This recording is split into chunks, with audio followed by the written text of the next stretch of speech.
We're no wizards, as you can probably tell. We can't do magic and we cannot cast spells. We just live our lives in the mundane, normal, everyday way. And I think we do it rather well. On this episode, Richard Simpson will speak to a game designer who happens to be working on a game which will have the longest ever name. And I guess the game designer is me. Welcome to We're Not Wizards. My name's Richard. I'll be your host this evening. And I can't think of a title for this show, so I'm just going to call it the Bezcast. I don't think there's anything else you could call it after the intro that I've dropped in at the beginning, because joining me tonight is Bez. Bez, I am Bez. Shahriari, you are Bez. How you doing, Bez? Are you well? I am doing very well. I am very excited. I mean, I want to say that I've been on videos, at UK Games Expo. I was fortunate enough to have people come on videotape me, but this is my first audio podcast. And I really love listening to podcasts, like cycling around. You know, you want to have something in your ear. I know, people say you might get distracted, but I say to them, hey, you live your life how you want to live your life. And, I've got enough focus to cycle whilst listening to podcasts. And so, I listen to lots of podcasts and enjoy them. We're Not Wizards included. Thank you very, very, very much. So, what we're going to do tonight, it's kind of like a work in progress episode. Which means what we do is we get on a games designer, we talk to them a little bit about their history with the hobby, and we then have a little chat about kind of projects that they've been involved in. So myself and Bez kind of have chatted back and forward through the UK tabletop Kickstarter group. So I put out the call and Bez answered the call. And Bez made up that rather lovely song. Like the Batman. Where is he? Use Batman. So, I can just tell how this is going to go. You've put show notes, and I'm going to tell you there's no reason to put any show notes now, because there's no way we are going to stick to this script one bit. For people who haven't listened to the show before, hello. Thank you for joining us. Hello. Hello, newbies. Hello, new people. The reason that we do this is because there are quite simply not enough podcasts out there about board games. We have checked. There isn't. There's no need for you to check. You have checked, apparently. You've checked, allegedly.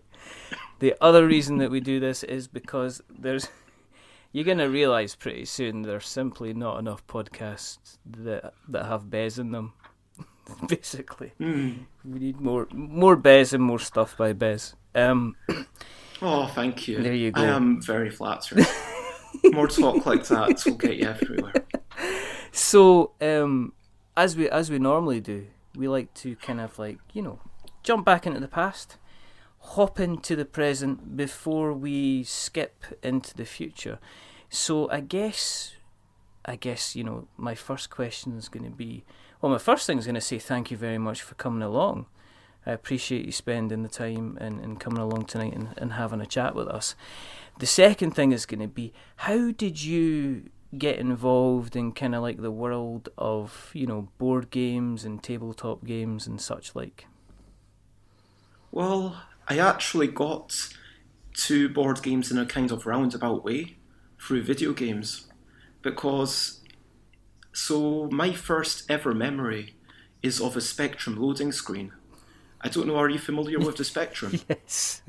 Yeah, I'm very, very familiar with the Spectrum. I was a relatively young man when the Spectrum was about, but yeah, I remember the Spectrum loading screen. I remember, yeah. So this was before I could actually walk, and it's only in retrospect that I realised what it was. My brothers were putting a cassette into the machine, and then all the sounds went, and you might have to quieten this, but it went... and it's a horrible noise, but I was seriously entranced by it, because it was even though I was only a Wayne, I knew what a television was because I'd seen it before. But my brothers were able to interact with it somehow, and it was like a glimpse of another world, if you know what I mean. And so, yeah, I kind of went off. I played a lot of video games and I got super into them. Like, I've got literally many hundreds of SNES games at this point. All right. I Okay. made it, it's like I did a wee bits of programming on the TI-83 at school. All right. Do you know that graphics calculator? Yeah, I know the one you're talking about. Texas Instruments one. Yeah, and so like I made, yeah, some basic games and, well, not in the language known as BASIC, although I did that too on the BBC. And I ended up going to Abertay University All right. to actually study computer games technology was the course. Oh, cool. name. Okay. So how'd you get on with that then? Did you create a few games as part of your projects and stuff like that at that side of things? So I was really disappointed with the course. I mean, I'm not dissing the course, but it wasn't what I needed to have. So like I've got a friend who I actually got reacquainted with really soon. He's one of the top geezers at Ninja Kiwi, like doing balloons and all that. Yeah. And a lot of folk have gone on to do really good programming stuff, but that was the problem because it became more a course about the programming side of things. Yeah. And there was no design. And it was kind of like I found it harder and harder to keep motivated. And I was kind of doing what they told us to do, but then adding all this extra stuff to make it a playable game, if you know what I mean. Yeah, okay. And then it was at the stage where they basically had us make a telephone directory in a very particular way. And it's something you need to know how to do if you're a programmer using these pointers. But if you're just programming for the sake of getting your own games made, you don't really need to know that. Okay. And so, yeah, frankly, I failed second year twice and then went off, did some other stuff. Then I got into graphic design and meanwhile, I'd been kind of playing board games, which I got back into. Okay. Bizarrely online. So, do you know Brett Spiel and like the Hive and all that? Like those online board game things. Yeah, I'm aware. I mean, everybody's kind of hearing about things like Tabletopia. I think there's a big push nowadays for Kickstarter campaigns to consider doing kind of Tabletopia versions of their games so people can effectively try them out.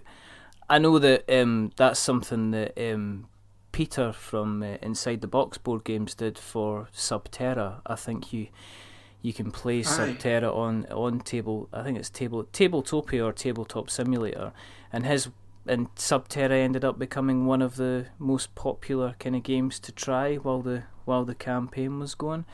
He did really well, obviously, and but I mean that's like kind of more modern, and without saying too much, I'm talking like 2002. Oh right, okay. Where things were a bit more primitive, and so it was all just done in a browser. So as someone playing it, it was a lot easier to get on with. Okay. Whereas so this is an admission, this is probably why I got into kind of making board games, because I really despise programming. Okay. And it's one of my least favourite things to do in the world. I'm hearing that already from you, from your course and stuff like that. Did you I mean, what kind of games were you playing then? I mean, how did you jump from playing online? Were there any games you liked playing kind of online in particular at the time? So, you know Hive, the 2-player abstract game? Yes, I love Hive. That was one of the most... I think it's called Board Game Net, but I've not been on there for about 7 years now. Okay. But I played a lot of that and Pelago, and these are things that I played maybe 50 times online. and then I eventually bought a copy. And then there were all these other abstract games like stuff from the GIF series, which has just had a renaissance. And because I know you love to tell people who don't know about games what they're all about, it's like this big series of games, and where kind of the idea being that while you're playing one, you jump into playing another one when there's a move that goes. But you can also play them all these modules as separate games as well. And I've never actually played it all as a big mega game in that way. But I loved the GIF series and all these abstract things. And for me, it was just about exploring the space of the mechanisms. What about, I mean, you've mentioned, playing Hive. You mentioned, playing that online. So you played quite a few games on the table.net. What was the first, going back into actual real cardboard, do you remember the first game that you played in cardboard in real life? So, the early ones that I remember are Monopoly and Risk. I mean, I don't know which one it was. But, and we had marathon sessions of Monopoly, and no, we did not use free parking. And yes, we played by the correct rules. Yes, we did trading and all the things that everyone says, oh, if you do this and if you do this, it's actually a good game. No, we damn well played by the correct rules. I actually read the rule book at one point, after we'd played about 5 games, because that's how much I was excited by this. And for us, we actually had one variant, which was like the vicious variant, where basically if someone lands on your space and you forget to ask them for money, you don't get it. So, like, if that's the next player tosses... Yeah, so, like, it just forces everyone to pay a bit more attention when it's not their turn. Cool. After that, did you go into anything else? You've mentioned you've got on the show notes, which Bez has put together a remarkable set of show notes, which even put the amazing Patrick Smith to shame in terms of how well produced these are, including the lyrics to the song that were at the beginning of the show. You put Puerto Rico. Yes. So, do you want to tell us a little bit about, how did you end up playing Puerto Rico? Well, it was basically... So after uni, I came back to Glasgow. So Aberdeen, for those who don't know, is in Dundee, and Glasgow's pretty much next door. And so, I came back home. I wasn't in the best of spirits. Like, I wasn't maybe seeing people as much as I should be. But then I looked online and I found this place called Board Game Geek, which... Oh, yeah.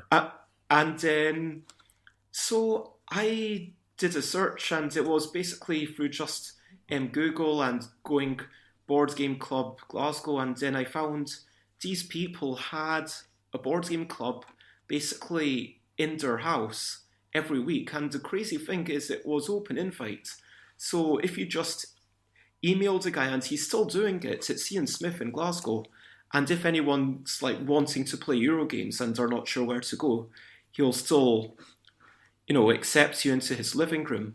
And there has been like one person who has been like an utter, I'm assuming you'd rather I don't use absolute profanity on your show. Yes. Someone who, there was a time when very horrible things happened as a result of inviting a stranger. But still, he continues to do this because you've got to trust humans, basically. Mm-hmm. And people are on the whole good. And so, I emailed him. He was like, oh, yeah, this is us. This is this person. Come along at this time.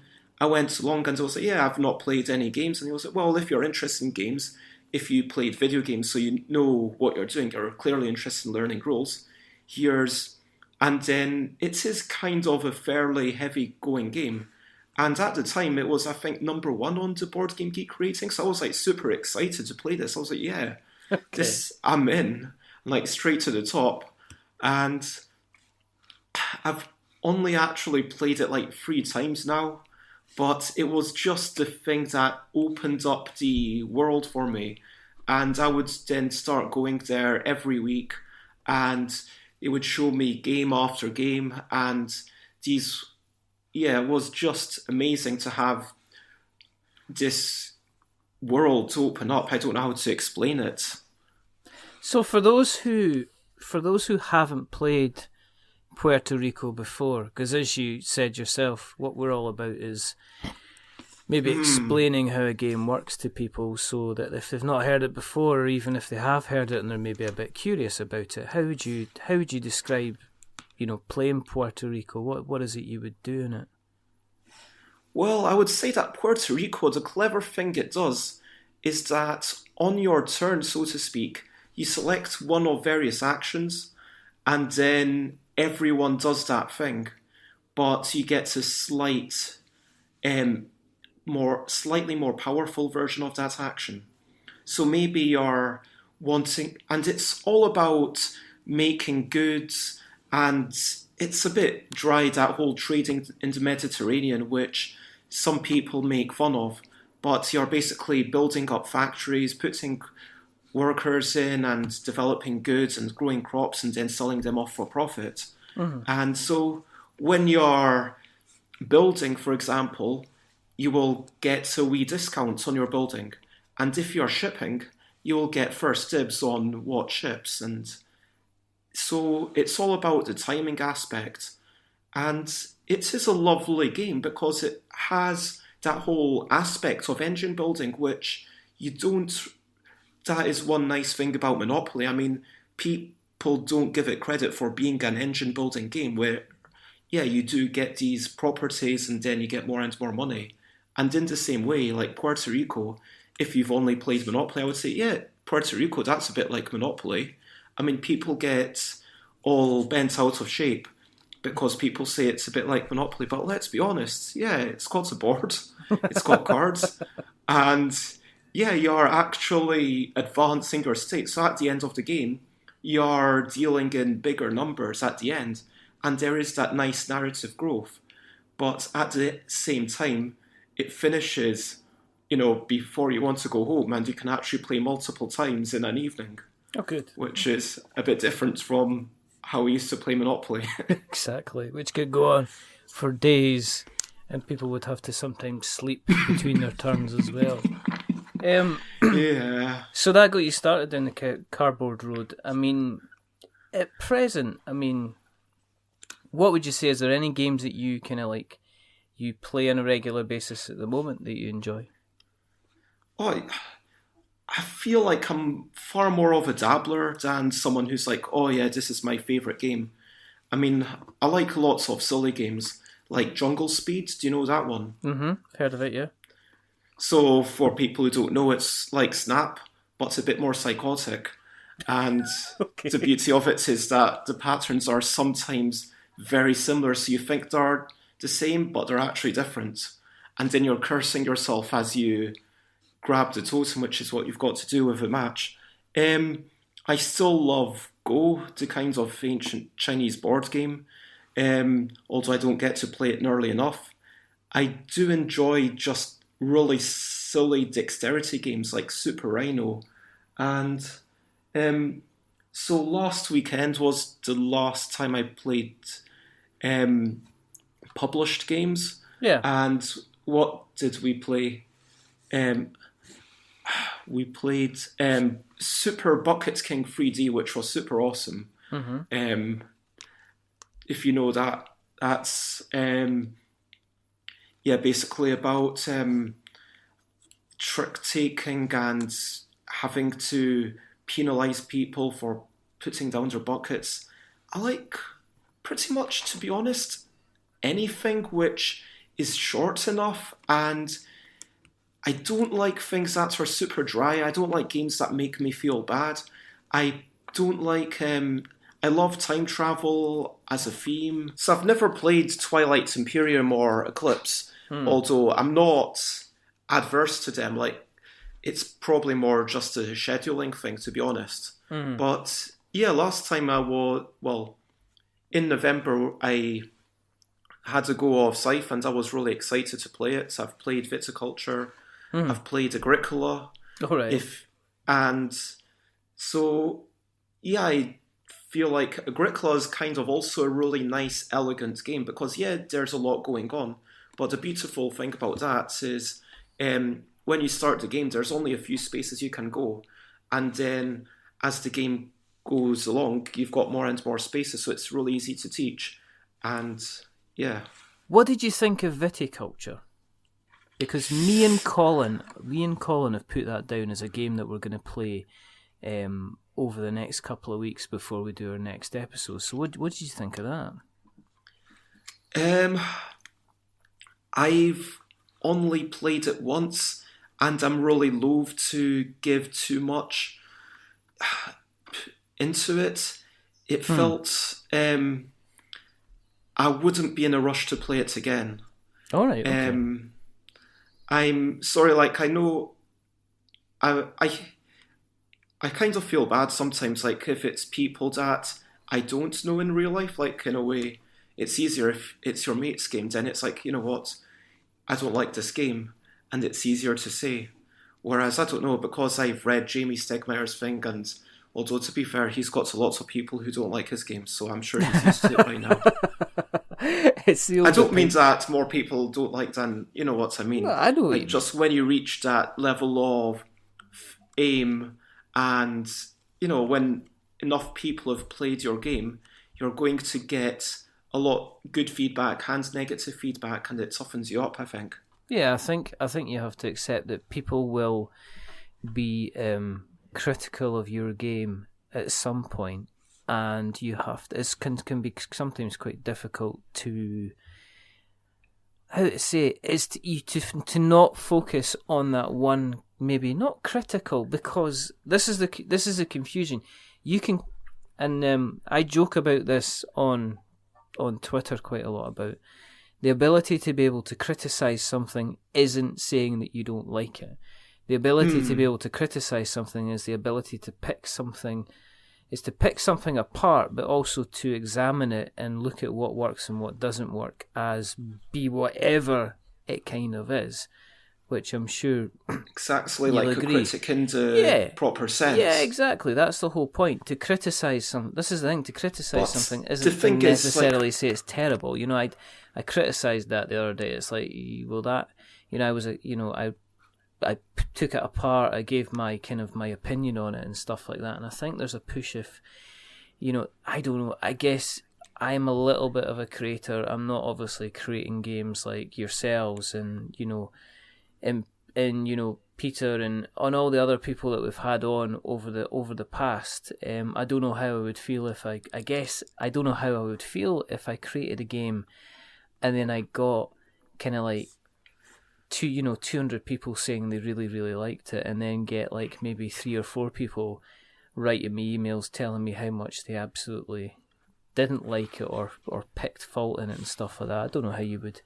Well, it's a weird one, and it's also like the negative voices, I think, come earlier quite often. Like for my first game in a bind, like there was one guy on Board Game Geek, and he gave it, I think, a 1, or it was some low score. And then this was, I think, just when I'd been sending all the copies out. And I was really worried. I thought this was some backer who'd got the game, and then they were super excited and was letting them down. And then I thought, this is terrible. But then I actually kind of reached out to them and I said, are you a backer? Like, what was wrong with the game? I'm really sorry. How can I make this right? And then they got back to me and said, no, I actually just read the Kickstarter page, and then I decided that it wasn't a game for me, so I rated it like this way because that's my way of remembering that I've had a look at it and it's not something I'm interested in. Okay. Exactly. So there was a method to him actually giving you 1 star out of the 5, you know, for him. Yeah. That was a way of measuring something. Whereas it was probably a good idea you engage with him, because if you hadn't spoken to the guy, you would have sat there going, look at all my lovely Board Game Geek reviews and look at this guy who's managed to score it kind of like a 1. and he's kind of completely ruining my batting average. Oh no, it's still there. I mean, he didn't take it away. Like, he actually said, "Oh, if you want me to take it away until the end of your Kickstarter, I'll do that." Oh, But right, the Kickstarter was already gone and done at this point. It was just it was just a weird one that, and according to the rules of Board Game Geek, they are actually quite explicit. They say you can use the rating system in whatever manner you want. And so theoretically, if someone wanted to say, okay, for me, 0 is the best and 10 is the worst, exactly, that's completely in line with I'm going to mark the this rules. game in my top 5. So if I give it a 1, it means I think it's number 1. If I give it 5, it's going to kind of like be further down the list. That would be kind of cool. I mean, you were, So, I mean, obviously, viticulture, did you... So yeah, basically I've only played that once, so I'm not in a position to do a critique of it. But like, of games that I do feel comfortable, because like, I don't know, do you know Michael May from Toucan played this game? Oh yes, yeah. Michael's going to be, hopefully Mr. May is going to be coming on the show. I know we're trying to organise something so me and Michael can have a chat, because Michael, as you say, he runs Two Can Play That Game, which is he's we could say he's a friend of the show. He runs a nice little YouTube channel called Two Can Play That Game, which is, I think he takes a game and he gives a very, very light, very gentle, very easy to understand kind of I guess critique of the game, and at the end he tells you whether or not he thinks it's suitable for 2 players, hence the Two Can Play That Game, or if he feels it might benefit from more people. So I think he's like been moving away from it slightly. Yeah. And one thing that he did is, like, at the end of last year, he started up a couple of things where he invited other people to submit video reviews of stuff. Yeah. And so this is something that I'd been wanting to try for a while. And then I felt, I don't know if I really am going to be able to commit to doing video reviews on a regular basis. But at the time I was like, okay, I've got Tokaido, I'll do a review of it, I'll see how it goes. Or, oh no, it wasn't. It was Takenoko, which is a lovely game about a panda. And then I played it. I've seen that. It looks stunning. So I think I was the one person who didn't really like it, because I think the big thing for me is I don't mind big games. I enjoyed Scythe and I would be willing to play it again. I love Die Macher, which takes about 3 to 5 hours. Yeah. It's like a game all about German politics, but it's really streamlined in a way, and there's so much going on, and I feel like everything, all the mechanisms need to pull their weight, and they need to be suitable for who they are for. And Takenoko, I wanted to be able to play it with my family and with non-gamers, but fundamentally it just wasn't quite light enough, and there seemed to be a few things that I felt for a serious gamer the balance was slightly off, and so it wasn't appealing to either side, if you know what I mean. Yeah. And yeah. I mean, I'm not saying it's a bad game, but for me, for the places that I would want to play it, it's not for me. You're allowed to say, I don't know, I think, again, it comes down to the thing, it's like, well, as far as I'm concerned, I didn't enjoy it, therefore I thought it was kind of bad. I think it's when somebody just looks at your game and doesn't experience it and they say it's really, really bad, that then you're kind of like, okay, you know, as I say, if they're going back to give you 1 star because they've looked at your game and they thought that they kind of they didn't want to play it. Well, the thing is, there's games that I would feel comfortable saying this is a bad game, and those are the games that I've actually forgotten the names of. It's not that I want to protect them or anything, but the games where they're actually well known and people are enjoying them, that's generally for a reason. So yeah. I think if there's loads of other people enjoying it, I can't really say objectively this is a bad game. But what I can say is, okay, for me, this just doesn't work, and that feels a bit more, I don't know, positive and just a bit more critical, like, yeah, better way to live. But talking your games, okay? Because let's get Okay. on to the meat, the crux, the reason that you're on. Because you've been quite a prolific little kind of Kickstarter projecty type person. You did In a Bind, and then afterwards you did, let me just see, Wibell plus. Yes. And then what's in Bledder? Is that kind of something that's coming out soon? Yes. So, Bladder's the thing that I'm working towards, and Wibble, I'm currently actually doing the final letter shapes, not literally as we speak, because that would be a bit too much of a distraction. Like, I can listen to a podcast while I'm drawing, but I can't talk and draw, if you know what I mean. Draw at the same time. So, like, actually, Wibble plus. So, should we start from the future or start from the past? I think that the past is in this case, is a very, very good place to start. Because if we start with, let's talk about In a Bind.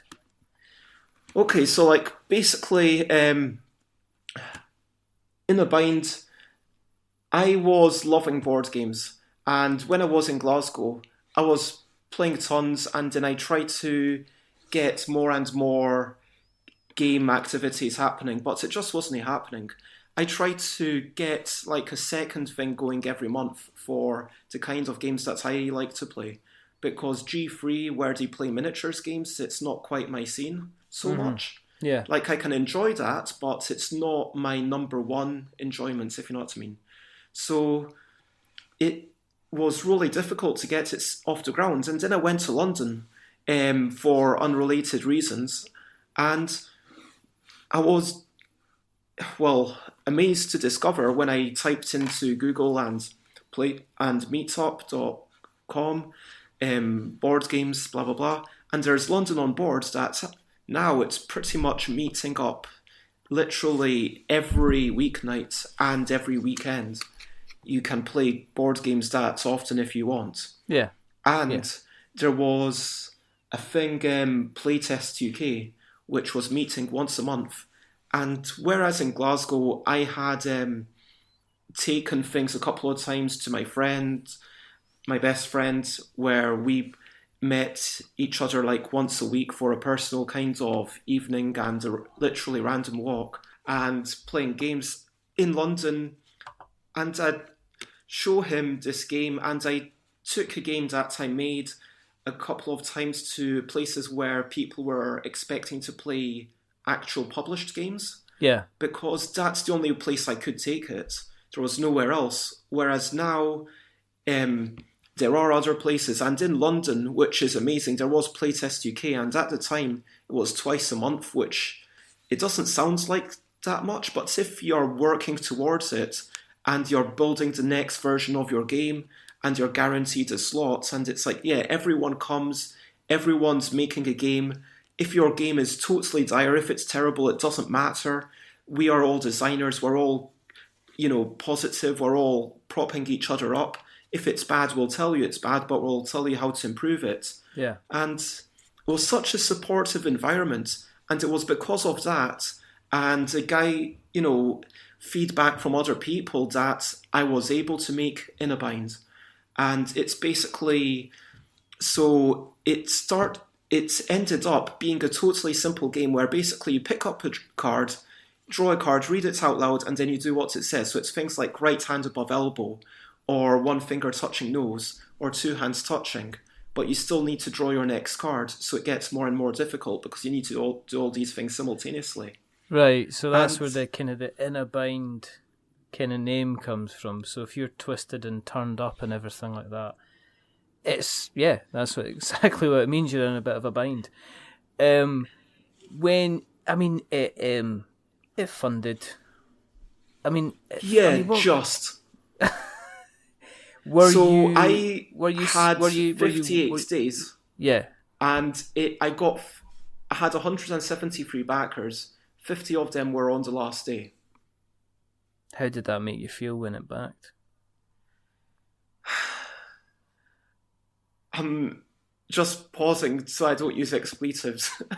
It made me feel amazing. It was basically just on the penultimate day, I had like 120 backers. I'd asked for like £3,000, which is what I thought I needed to basically do the printing and not be out of pocket. You know, I didn't want to make money. I just wanted to not be out of pocket fundamentally. And then on the penultimate day, I'd, gone up before to Edinburgh to show it to my friends. Some of them had seen it. And then one of them said to me, I said, oh yeah, I don't think this is going to happen. I'm giving up. And then she said, no, you can't give up. You need to actually message everyone on Facebook, get under case, tell them if you want this, then back it. And so I started just from like the morning, and it was meant to finish at 11 p.m. on the Sunday. I started just messaging folk, and more people were like, oh yeah, well, Bez knows about games, and hopefully Bez is going to make a good game. And hey, it's a funny video, so let's support Bez because Bez is a friend. And so basically it was pretty much my first Kickstarter was that final push, that final 50 people was through people just saying, yeah, we're going to support Bez because Bez wants this to happen. And yeah, and I'm super grateful, fundamentally. Because it's one of these things like it's like Codenames, or it's one of these games where the kind of the premise behind it and the idea behind it is extremely simple, and yet the game itself will play out depending on how serious or how silly the people want to be. It is like Codenames. I was playing Codenames with my kids the other day, and the randomness that especially my son comes out with trying to connect words together, and you can see he's going through an entire story in his mind to connect two words, to connect the phrase that you say based on the card on the actual deck. And I think he's what did he say? I think it's a freshy puzzle. Well, yeah, the word that was on there was green, so he said orange or something. Oh, like that. I know, and I can see that. That's clever. But the other thing that was on there was like an apple on there as well. So I was was it orange too? Well, no, his sister who was doing the picking picked apple because he said orange. He went, no, green. It's like, well, how's it green? Because it's like the rainbow. It goes red, orange, yellow, green, blue, indigo, violet. And I was like, where'd you get this connection with? And then I went, in a funny way, I would have probably said the same thing to connect it up. But that's what I can see with it. Just looking at it in a bind, you could have, depending on, I guess, the type of group that you have and who's playing with you, they would find it kind of hysterically funny. Apart from the guys that, did you get feedback from the people that have played it, who backed it? Did you get any feedback from them? Is it something you play on a regular basis still yourself? I try to not push my own games too much, if you know what I mean, because It seems like that would be a bit egotistical. If every time I had people round, I was like, okay, we're going to play in a bind first. I mean, I try not to do that. Actually, my house rule is when you come to mine, you need to play, we didn't play test this, that's all legacy. Really? Yeah. I'm completely different. It's like when we're driving anywhere in the car, it's like, so, do you want to hear the new Rag and Bone Man album? Or shall... I don't think any of you have listened to the Jamie Stegmaier We're Not Wizards episode, have you? Oh, Dad. But, no, kids are good. You can put them to uses like having them download all your episodes on multiple occasions so it drives up the number of downloads that you have. I've got a regular little cottage industry going out through my son's primary so you school don't class. farm that. Oh, so you farmed that out to English kids rather than Chinese. Pretty much. Well, I think it's there's ways and means. No, that's not true. It is true. No, it's not true at all. I'm gonna edit that out. But no, you're not. That's what I was going to pick you up on. Like this whole running gag on all this. Oh yeah, I'm going to edit that out. And then you never do. No, I never bother. I've no shame whatsoever. But the feedback that you've had in a bind, have people really enjoyed the game? No, I'm really glad to say that. Yeah, I've got a bunch of reviews, and I think at the end of last year I actually made a page of all the reviews, and I think there's one negative review I've had, like as in, including the Board Game Geek comments, there's probably another couple of them, but in terms of someone actually writing a review, there's just the one, and then there's a good few people who have written reviews or made video podcasts even without me asking them to, which is super amazing. And then them just saying, oh yeah, we absolutely love this. And I love the fact that when people, I think it's kind of like Codenames in a different way, because it's all about the interactions between the cards. Like if you play one game and you get these 10 cards, next game you're going to get maybe a couple of the same ones but a different 8. And it's all about the combinations of how exactly you've got to move your body, because it's not like Twister where you've just got to do 4 things and then it stops. Yeah, it seems like you can do. Well, I mean, looking at the cards on the Kickstarter campaign, you did a kids version. Yeah, so that was my second Kickstarter, and it was basically because I'd gone through in a bind, and then people had enjoyed it that much, and then I basically thought, well, people actually said to me, if you had a kids version, we would buy it.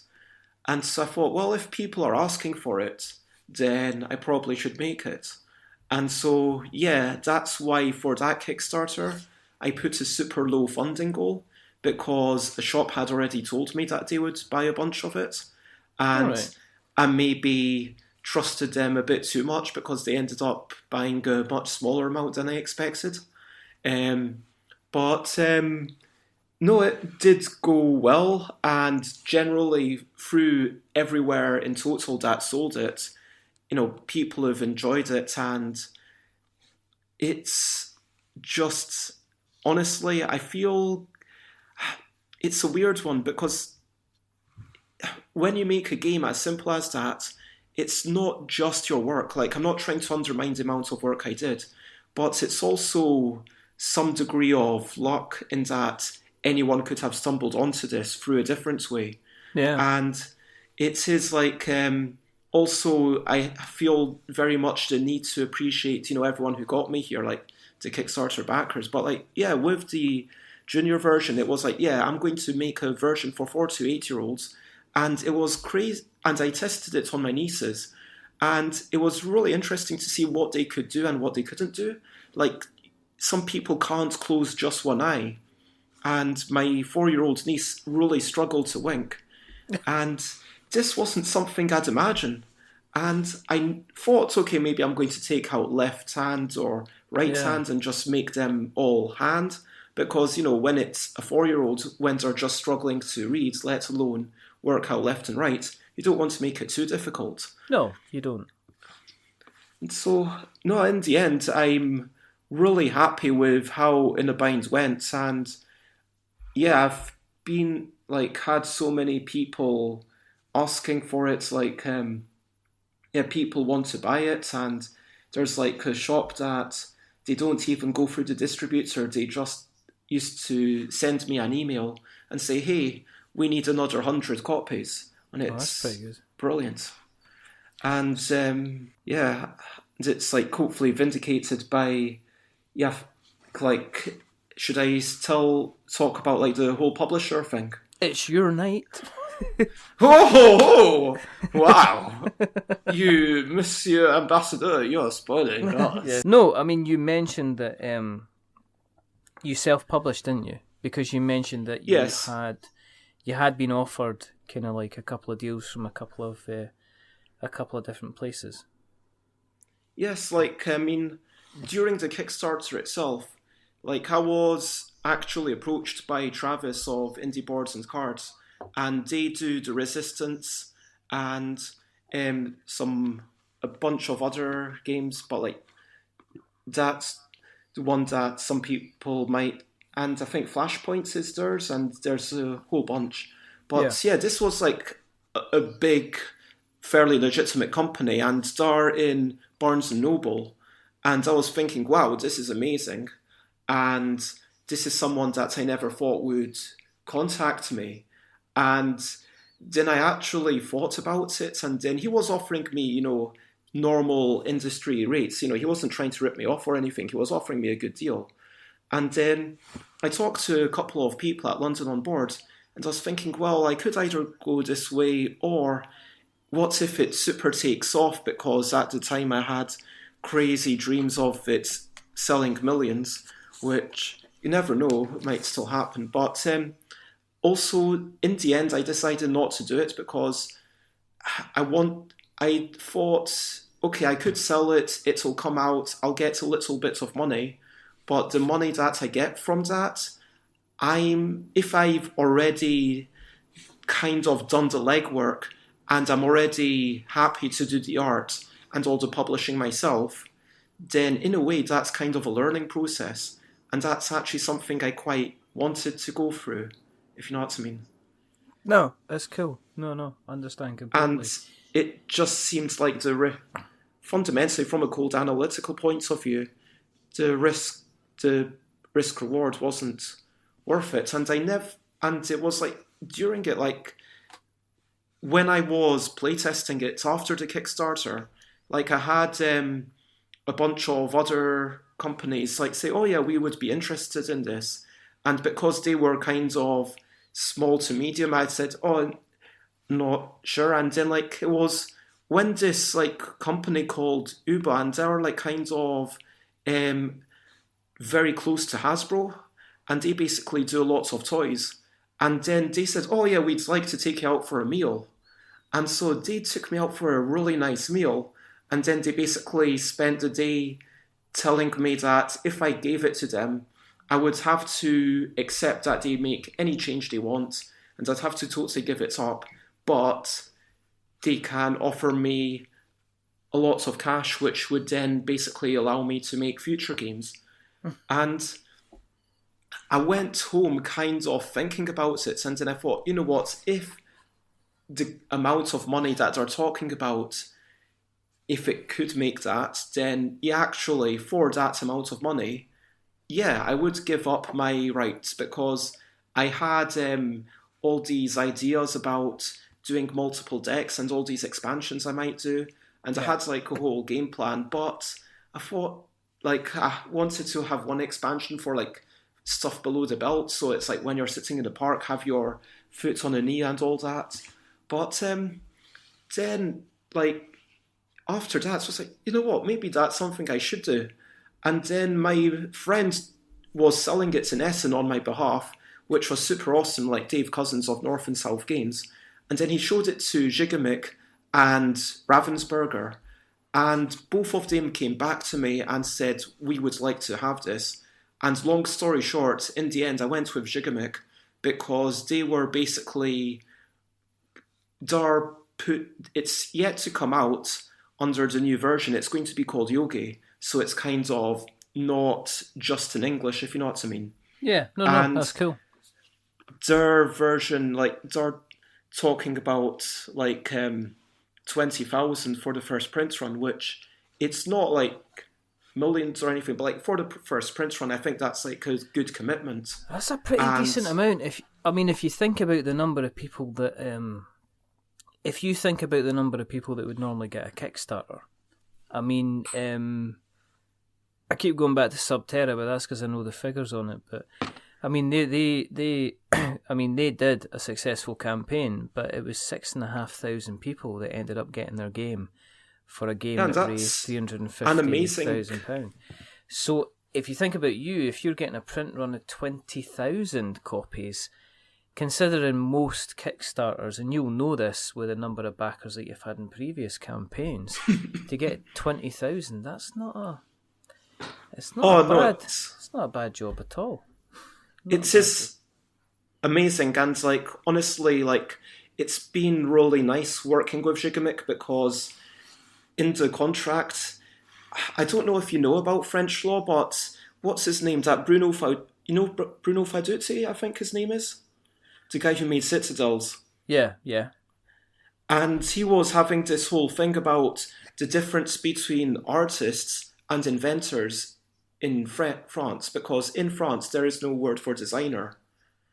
And so whether you're an artist or inventor, it's got very different, what's the word I'm looking for, connotations. Yes. It's got different legal ramifications. So basically, because I'm an artist and things need to be shown to me, like fundamentally, it's not like I can just say, oh no, don't do that. I mean, they are still the publisher. I'm still saying, oh yeah, you've decided that's the right thing to do. Okay, I wouldn't do that, but you do that. And okay, I would rather it was on my artwork, but yeah, that guy's artwork does look good. Yeah, that's fine. So I'm not like trying to put up obstacles for them.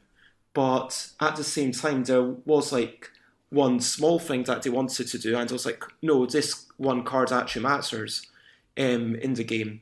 And this card that was in the original deck, which was right hand, right of elbow, that's the worst card. That's the only card I was unhappy about out of the original 54 card deck. I know that sounds like a really small thing. No. But because I've played it and seen it played like hundreds of times, probably not thousands, but I've definitely played it many hundreds of times at this point. And I've seen that people take maybe 2 or 3 seconds to understand that card. Sometimes it's even like, if they're drunk, it can take them like 10 or seconds or so, and it's really painful. Whereas every other card you get like that, you get in an instant. And so now it's replaced with, I think, right hand above left hand, which there's no confusion. And just really tiny things that they show me and then they keep me updated, and it's meant to come out this summer, so I'm super excited to see how it does. Cool. Wibell. Wibell is yes. Wibell. So let's touch on Wibell quite quickly, because there's 2 more things I do want to go into a little bit more. But Wibell was a game which is, how to look at it, it is kind of like giving a 5-year-old kid some colouring pencils and a couple of pieces of paper and basically saying, there you go, there's your basics for you making a game, or making, drawing a butterfly, or making yourself a little fan, or here, make an airplane, or scrunch it up in a ball and juggle with it, or something like that. We're going quite far with this metaphor. Well, the basis I see behind Wibell is quite simply that it's a gaming system that allows you to generate various different games out of that gaming system. And your idea with Wibell was to create a system that you could then release kind of variations or ideas of games that people could play based around the Wibell system, yeah? Is that right? Pretty much. So, like, I should... I hope you don't mind me correcting you. So, like, the system is called Wibell++, and that's the name of the deck of cards. And then there is one game in there called Wibell. But Wibell++ is basically a deck of 48 cards. Each card has a pair of letters. And then there's an old game called Prolix. I don't know if you've heard of it. It's been No. re-released as Wordsy. All right. Okay. And so it's by the guy called Gil Hova. He made um, Bad Medicine and The Networks and Battle Merchants. But this was his word game. And what I loved about it is you don't have to be limited by the words available. You had all these by the letters available. You had a bunch of letters, and then you had to use a word using as many of these letters as you could. And so you were rewarded for making really long words rather than it being like Scrabble where you just do a tiny thing. And so I kind of wanted to distill that down to the essence. And I ended up with, this was in the first game, you had cards with pairs of letters, and then you had to use one letter from every card, and then you would collect them. And Okay. as you get a card, then it goes in front of you. You've got more cards, and you need to use a letter from every card. So the better you're doing, the harder it gets. And I then, during that year, this was actually just 2 years ago. Wow, it feels almost like a lifetime ago, because I was working on this, and then I was working on all these different games, trying to churn out ideas. Like on Board Game Geek, I had a blog where I was doing like a game idea every day. And then I noticed that lots of my things would actually be playable using the same components. And it was when I took it to UK Games Expo and a guy called Andrew Dennison. So I had at that time like a storytelling game, a dexterity game, and the word game. And then Andrew Dennison came up with a totally different game all about just using the letters as their place in the alphabet, like a totally abstract game. And I thought, like, that's so clever. And I would never have invented that. And the fact that he did that using my components, that's what then made me think, okay, this needs to be a game system. Yeah. And I'm not just going to release this and say this is one game, because Wibell on its own, I think, was good enough that I could have released it for like a £9 deck and felt very much justified. But what it is now is like, I've got like designers, because obviously I'm going to Playtest UK and there's like 13 playtests a week. No, sorry, 13 playtests a month. That would be crazy a week. But so like I hang out with like David Brain and Dave Cousins and Dave Mortimer, and people on the internet even like have started saying, oh yeah, actually I've got this idea for this. And like the Cardboard Edison people have said, oh, while we were playing your game, we thought of these ideas. And it's just kind of everyone keeps thinking of things. And I kind of want what I really want to do, like my big ambition is to have like a website where you go and it's like, okay, these are everyone, when you have a game idea, you type in a little form and then it goes into a thing and then people vote on it. And then when and then like, maybe people work on each other's game ideas, and then like at a certain stage, I might say, okay, this game idea, like this is clearly the one that should be developed. I put like a few months of concentrated work into it. I tighten it up. I make it as good as it can be, and then write up the rules. And professional proofreading does help so much, because I've given the rules for. So in the deck, you get rules for 5 very different games, and I've given them the rules to Rachel Mortimer to proofread. I'm like, I'd love for it to be, there's 5 games in the box, but go to this website and there will be hundreds more. Yeah. I mean, what I'm currently aiming for is 26 by this time next year. That's a pretty good aim. So, moving on. And you can check out Wibell, because if, again, as usual, Bez will give us all the links for the show notes, so we have notes to show. But this has been the Bezcast. But on the other side of it, Bez Day. Bez Day. Yes, so Before Wibell we is go coming on to out the next- on Bez Day. Right. What's Bez Day about? Explain Bez Day. So Bez Day is basically... It started because when I did In a Bind, I was running late. I know Kickstarters often run late, but it still doesn't feel good when you're, okay, I promised you this and I'm not living up to that. It brings you down a bit, you know what I mean? Yeah. And so I wanted to make it up to the backers, and so I finally got it to backers like about UK Games Expo time, which would be start of June. And then I said, okay, I've gotten it to you. And so out of respect to all of you guys, because you put the money early on, I'm going to wait some time before putting it out into shops. And so I said, okay, I'll give you 2 months so you get to play it and have fun with it for at least 2 months before anyone else. And then I said to all the shops, do not release it before 1st of August because I've made this promise to everyone.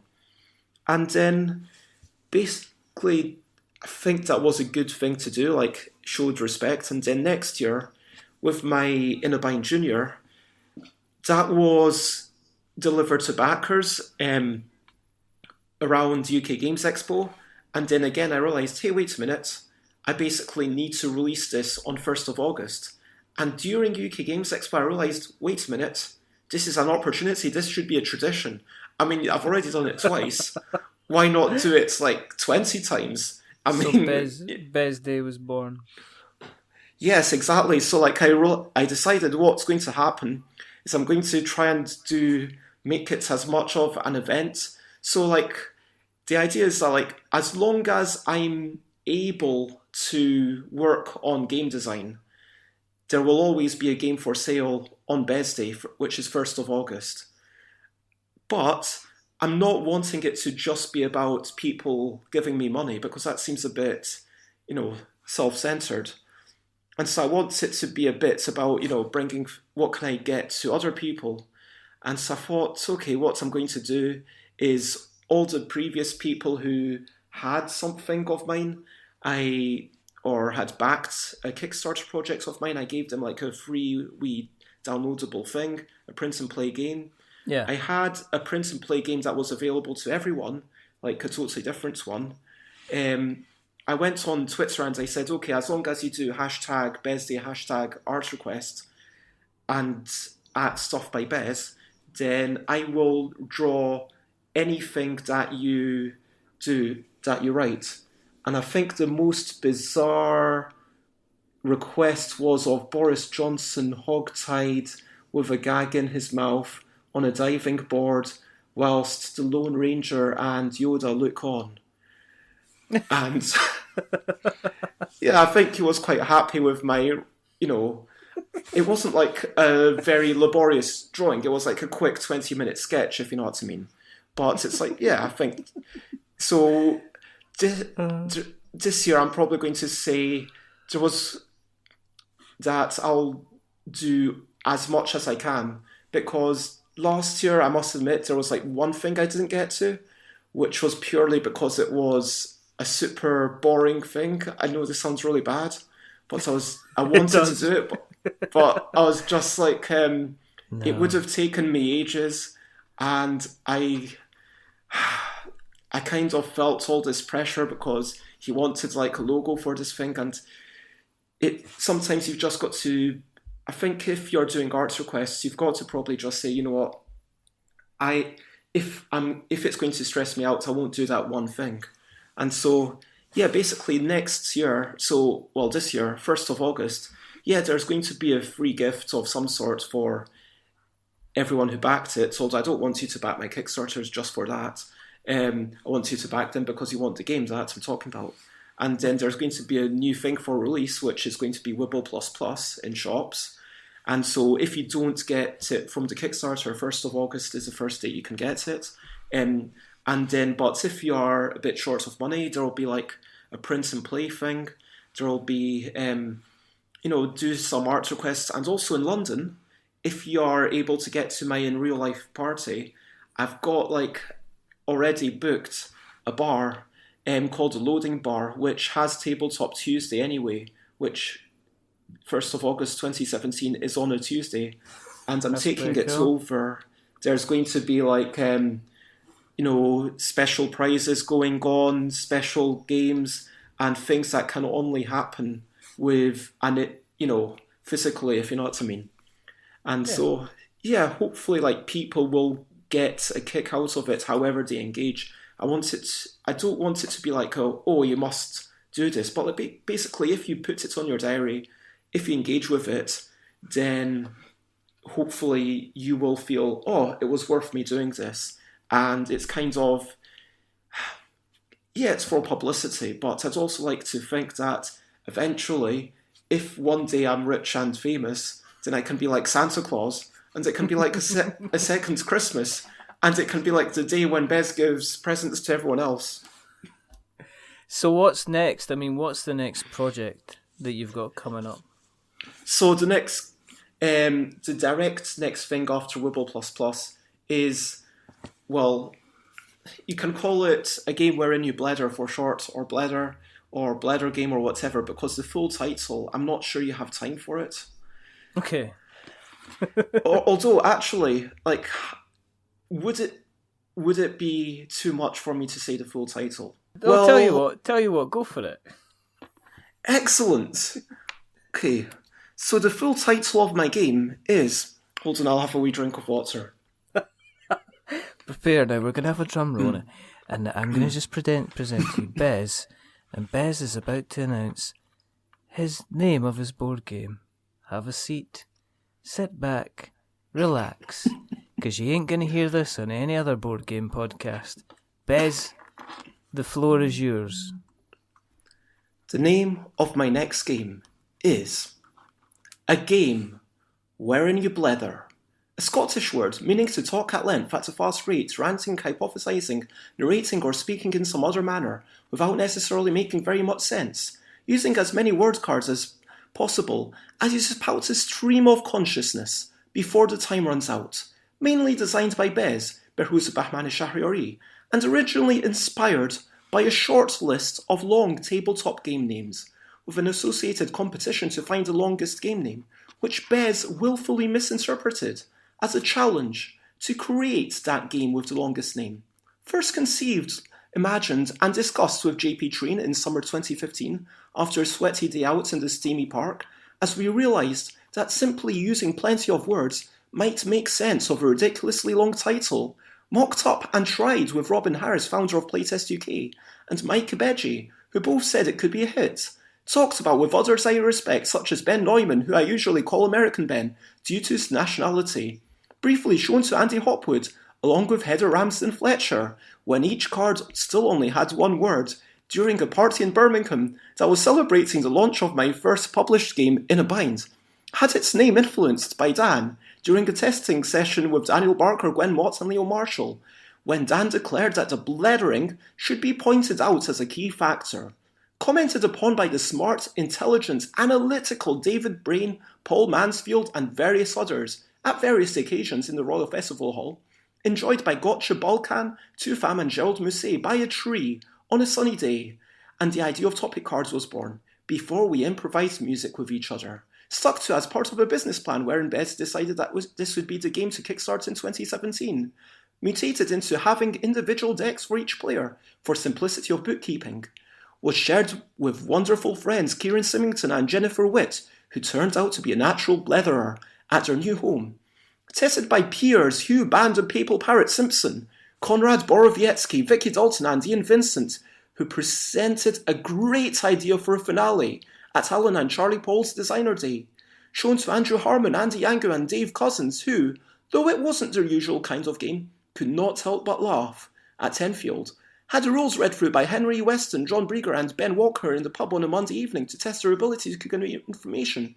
was then further blind tested by William T. F. Miles and Brad Torres, who's super awesome at editing and suggesting rulebook tweaks, was shown at Dragon Days via blind testing and played first by Mike Morelli, Liam Bean and Marta Borowiecka, who unfortunately was given the false impression that it was meant to be a storytelling game, instigating my arguably excessive use of the words blether, bletherer, and blethering. To distinguish this from such games and set correct expectations, and then by the enthusiastic Mia Ertegro, Dr. Mike Reddy, and his daughter, Hester Jones Reddy, who struggled slightly with some of the words as she was still only 9 years old, was laughed at, marvelled at, and discussed by Mark Cook, Andrew Shear, and Brett Gilbert, who proposed the rule that removed the confrontation deck that used to exist, and Sarah Kennington, who suggested a Kickstarter for an audiobook version of the comprehensive rules at a fun industry event. Blind tested implementing Brett's rule by Mike Nod, Fabio Lopiano, and Giovanni Poetti at the Juggaterra on Vauxhall Bridge Road. Had some feedback thrown into the mix by Jen Freeman, Mark McKinnon of Wreck and Ruin fame, and Ian Brocklebank, who instigated a 2 words per side, not just one, at Aircon Free, the best convention I've ever been at, although I'm biased thanks to In a Big Bind, a giant version of my early game that involved even more ridiculous challenges. Was heartily enjoyed by Patrick Burke, Karen Davis, who, now impartial regarding Papal Parrots, Simpson, at a housewarming, was tested at another Sunday Juggater meet-up by Brigger Beji, Greg Solsitz, Joost Dantuma, and Dave Wetherall, who suggested that the topics be put onto the cards, an idea that I was then almost certain would be overly graphically busy. Had some graphical experimentation done, was then taken to Glasgow Games Festival run by Nick Pittman with a quick set of 300-something illustrations, and entertained Evangelos, who didn't want to give a surname, Mara Anaplietti, and Roy Shearer, Joyce Drummer, the subsequently flatteringly charming hosts of Meatballs Anonymous, Ross Bingham, Kaylee Bingham, Steve Shanji, who later amazed me with his magical sleight of hand, Mitch McKay, Fee, Neil Bowser, Milne, and Justin Jones, who suggested that cards be put to the back rather than ever given up on and discarded, pretty much finalising the game.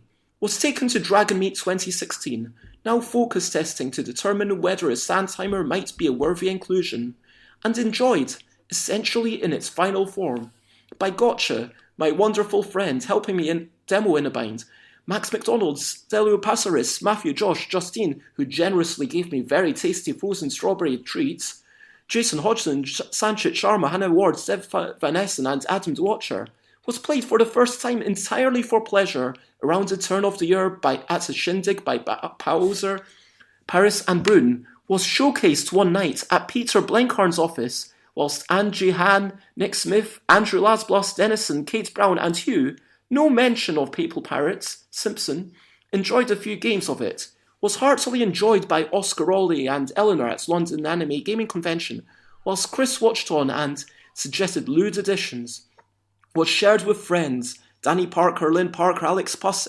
Entmund Kapusniak, Mona Bozdog, and Gary, and had more ideas for topics suggested when Bez visited Dundee for a reunion after 6 years' absence, was showcased at Geek Retreat, and specially enjoyed by Connor Moyer, Daniel Espinosa, and Billy Spalding, was shown off at a preview party in Edinburgh to Stu Allen, Joel Tangam, Rebecca Mitch, J.L. Brady, Bertie Serra, and several others, was showcased in Glasgow for Bowser, Brian Vince, Mark McKinnon of ever-increasing Wreck and Ruin fame, Danny Lynn and Kerry, and will be kickstarted in June-July 2017, hopefully resulting in an amusing game to make you laugh, titter, chuckle, and guffaw that is basically about allowing ladies, gentlemen, and any who do not wish to be so defined to watch and listen to other folk prattling, babbling, gibbering, jabbering, going on, running on, rattling on or away, yapping, chattering, pattering, and just having a bit of a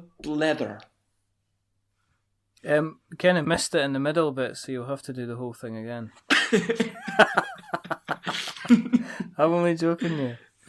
Okay.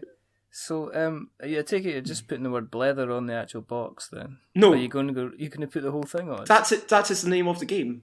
That's absolutely fantastic. So the box is a larger box than my previous ones. It's not just a tuck box.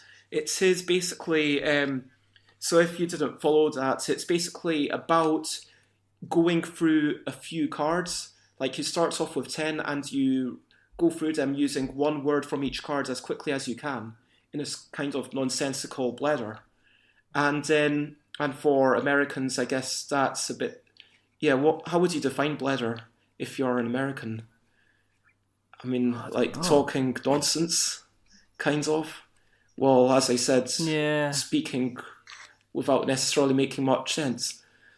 And then, but the thing is, the better you do, the more word cards you get. So by the end, you might have to go through 40 cards, and then you're trying to use one word from each card, and then you're racing through them, and it almost becomes like a stream of consciousness. And yeah, you just come out with any old thing, and quite often it devolves into maybe crude violence and sexual themes. And you get to learn a little bit about people, I guess, but you don't want to read too much into it, because it's just you trying to mash these words together, and it's just sheer entertainment watching other folk struggle with this mass of words. So when's the Kickstarter out? It's on 30th of May. 30th of May. So what we will do as normal is when we have the more information, we will make sure that it's added to the show notes. If people want to find you on the interwebs, where's the best? Where can they find you? Okay, so I have a website. It's not very good, but you can go there, StuffbyBez.com. Okay. Sorry, I shouldn't be down. I need to get to web designer. I'm just being honest, but StuffbyBez.com is where I am. So it's StuffbyBez. But also I'm on Twitter and StuffbyBez, and yeah, if you go there and you @ me, then I'll kind of always see it. And generally, if you ask me something, if you message me, I'll respond. I'm on Facebook. If you friend request me, like, send me a message or something. But I will basically, accept friend requests. You don't need to know me. It's just I need to know that I don't know you, if you know what I mean. Okay, yeah. So, does that make sense? Yeah, no, that's completely fine. But, so, yeah, Twitter stuff by Bez. On the Facebook, I am Bez Shahriari, BEZSHAHRIARI, or my company thing, because I didn't realise this, but Facebook doesn't allow you to have the FB in your name. And so it's Things by Bez. Anywhere else? No, those are the main things. I'm on Board Game Geek as Bezman. Oh, on Instagram as StuffbyBez. And yeah, awesome. That's the main ones. Cool. This has been by far the strangest podcast I have ever done on We're Not Wizards, mainly because, for some reason, internet decided it wanted to fight us, but we did not fall down to it. Yeah, we managed to prevail, and I hope I wasn't too much of a rambler, and yeah, I know I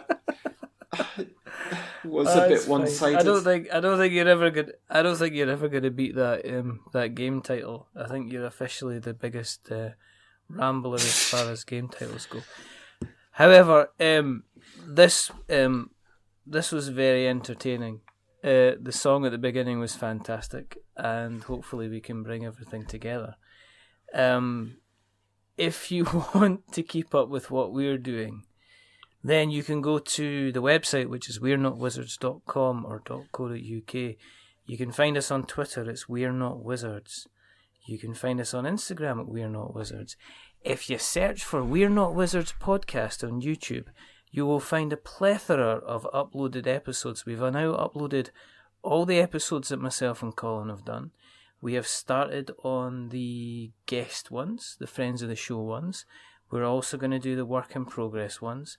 We're going to have a section on the quick start to the kickstart ones that we did with Mr. Blaine Carn of Inside the Box board game. So keep an eye on that. Those were very good. If you like what they were very, very good fun, and it was a good time. If you've enjoyed what you've listened to tonight, then please drop us a review on iTunes, because for some reason that is the be-all and end-all. And as we say, just give us a 5. We deserve it after tonight's internet shenanigans, to be perfectly honest with you. Also, you're not going I'm not going to do the 10 and the 1. No, well, don't give us a 10 because it'll make us feel all big-headed, but don't give us a 1 because it'll make us cry. Go for somewhere in the middle. Go for a nice, lovely 5. As per usual. Remember that we are many things. We are. But we're not. But we're not wizards. We are not. Are we wizards, Bez? If I find out that wizards has been mucking around with the internet, I'll go absolutely spare. You know, that's what it Good is. night, You know, we're not into that malarkey. You know, we are not wizards, and leave it to the wizards. So we might leave it to the wizards. This has been the one, the only, the fantastic, the amazing, the super brilliant, the rambling, the fantastic bletherer, who is known as this has been the Bezcast. Thank you very much. I am honoured to... It has been my first podcast, and it has been very enjoyable. It's been a bloody doozy. I promise if you have me on again, I will be at a place where I know the internet is a bit better. It's fine. But until the next time, it is a goodbye from Bez. Goodbye! It is a goodbye from me. Stay safe. Roll 6s. Try word games and card games. And for goodness sake, check out what Bez is doing, because it's some of the best stuff you'll ever see. And remember, keep an eye out for Bez Day. There will be potentially cards at your local card outlet. Say goodnight, Bez. Good night, everyone. Bye for now. Bye.